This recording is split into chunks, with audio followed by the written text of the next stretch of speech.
नमस्कार जी। कहानियाँ यादों की में आपका स्वागत है। प्रस्तुत है मेरी आज की कहानी, ग्रह स्वामिनी हो तुम। रमन हमेशा के जैसे ऑफिस से रात के 9 बजे तक घर में आया तो आज घर में कुछ अलग ही माहौल पाया।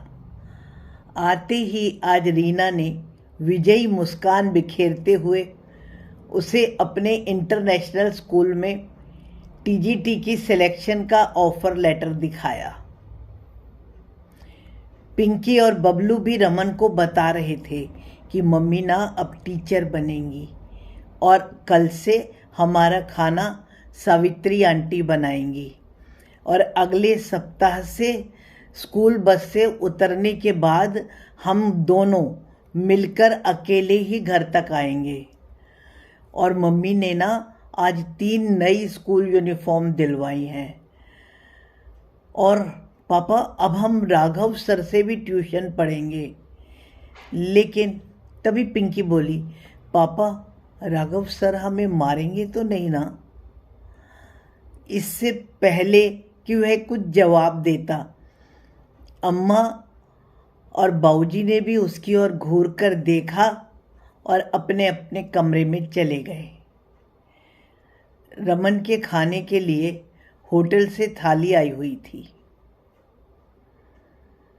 रीना बोली, क्योंकि मुझे अगले हफ्ते से ही ज्वाइन करना है ना, इसलिए आज मैं स्कूटी लेकर सारा दिन बाहर के काम निपटाती रही। ये खाना तो मैं होटल से ही लाई थी। कल से तो झाड़ू पोछे वाली सावित्री खाना भी बना देगी। मैं उसे 1 हफ्ते में तैयार कर दूंगी।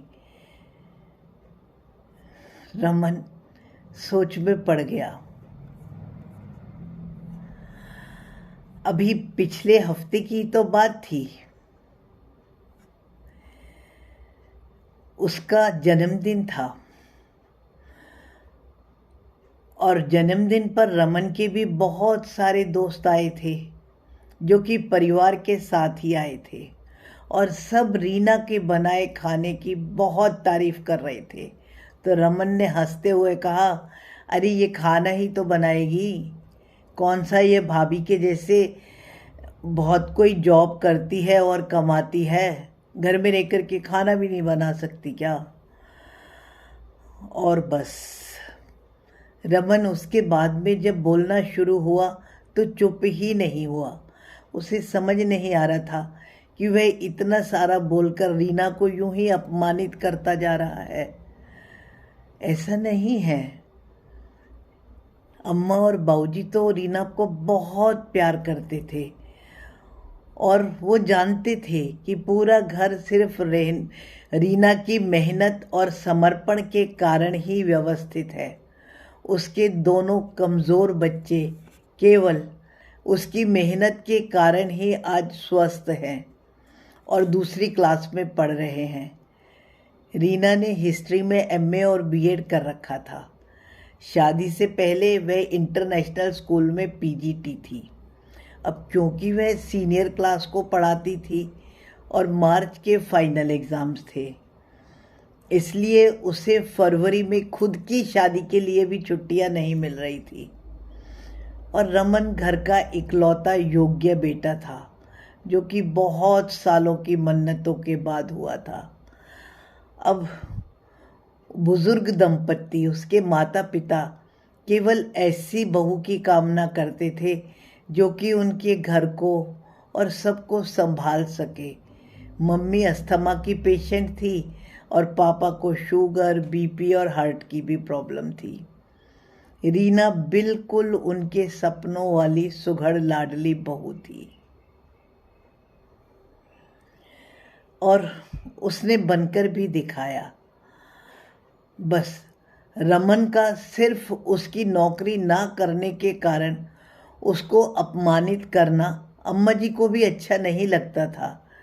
इसलिए जब रमन ने इतना कुछ बोला तो अम्मा जी को भी दुख तो हुआ ही था और उन्होंने रीना को जब रीना ने फिर से पुराने स्कूल में नौकरी करने की अनुमति मांगी तो उन्होंने रीना को नौकरी करने की इजाज़त दे दी थी। हालांकि अम्मा को इस बात पर बहुत गर्व था कि रीना अपनी नौकरी छोड़कर के भी घर को कितनी अच्छी तरह से संभाल रही थी, लेकिन रीना को भी वह इस तरह से रोज अपमानित और दुखी होते नहीं देख सकती थी। अब अम्मा दुखी मन से बाबूजी से कह रही थी, आजकल के बच्चों में ना शायद ही कोई ऐसा किस्मत वाला होगा जिसे कि हाउसवाइफ मिले। आज कोई भी लड़की घर नहीं संभालना चाहती, हर लड़की सिर्फ अपना कैरियर बनाना चाहती है और कोई लड़का भी अकेला घर की जिम्मेदारी नहीं संभालना चाहता। लेकिन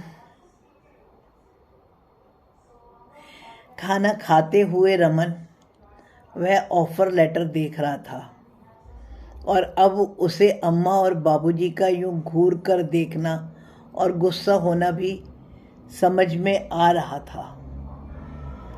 सच में ही क्या सावित्री अम्मा और बाबूजी का रीना के जैसे ख्याल रख पाएगी? बच्चों का धूप में पिछली गली से घर तक अकेले आना सुरक्षित होगा क्या? अब तक तो रीना ही दोपहर में स्कूटी से बच्चों को लेकर आ जाती थी। ट्यूशन में क्या बच्चे पढ़ पाएंगे? सावित्री तो जब तक छुट्टी कर लेती है और रमन को भी कभी भी टूर पर जाना पड़ जाता है, अम्मा को भी कभी भी अस्थमा का अटैक आ जाता है। रीना घर में होती थी तो घर की बिल्कुल फिक्र नहीं होती थी। अब घर कैसे संभलेगा? रात की रानी की महक से जो पूरा घर सुगंधित हो रहा है, यह सब रीना की मेहनत की ही तो सुगंध है, जिसकी कि उसने कभी कद्र ही नहीं की। रीना तो इतनी काबिल है, इसमें कोई दो राय नहीं है कि वह घर और बाहर दोनों बहुत अच्छे से संभाल लेगी। अपनी तरफ से तो उसने घर का भी इंतज़ाम कर ही लिया, लेकिन क्या अब सब लोग निश्चिंत रह पाएंगे? रीना ने इस घर के लिए कितना बड़ा त्याग करा था, यह उसे अब समझ में आ रहा था। नौकरी तो वह कभी भी कर सकती थी, लेकिन हाउसवाइफ बनना बहुत मुश्किल काम था। रमन बेहद घबरा गया और रीना के पास जाकर बोला, मुझे माफ़ कर दो, इस घर को तुम्हारी बहुत ज़रूरत है। अपने उस घर को जिसको कि तुमने बहुत मेहनत से संवारा है, उसे ऐसा ही बना रहने दो। मुझे समझ में आ गया है, हाउसवाइफ मतलब गृह स्वामिनी। तुम इस घर की गृह स्वामिनी हो और मैं अपने हर व्यवहार के लिए तुमसे क्षमा मांगता हूँ।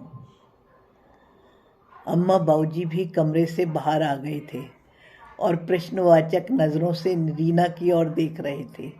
रीना मुस्कुरा दी और बोली, मैं ही कौन सा कोई सबको छोड़कर जाने में खुश हूँ।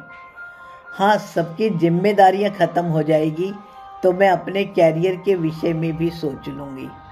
अभी तो मुझे अपनी जिम्मेदारियों का एहसास है, मैं अभी स्कूल ज्वाइन नहीं करूँगी। ऐसा सुनकर रमन के चेहरे पर निश्चिंत सी मुस्कान आई और रमन की आंखों में रीना के लिए सम्मान की भावना देखकर अम्मा और बाबूजी को भी बहुत खुशी और संतुष्टि हो रही थी।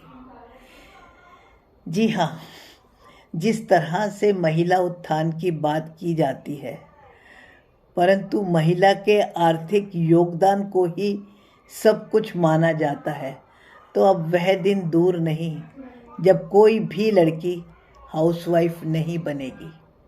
कल्पना करो उन घरों की जिनमें ममता का स्रोत ना फूट रहा हो, अपितु दोनों पति पत्नी एक अंधी दौड़ में शामिल हों और बच्चे और बुजुर्गों को भी भावनात्मक सहारे की बजाय पैसे लेकर काम करने वाले प्रोफेशनल ही संभाल रहे हों।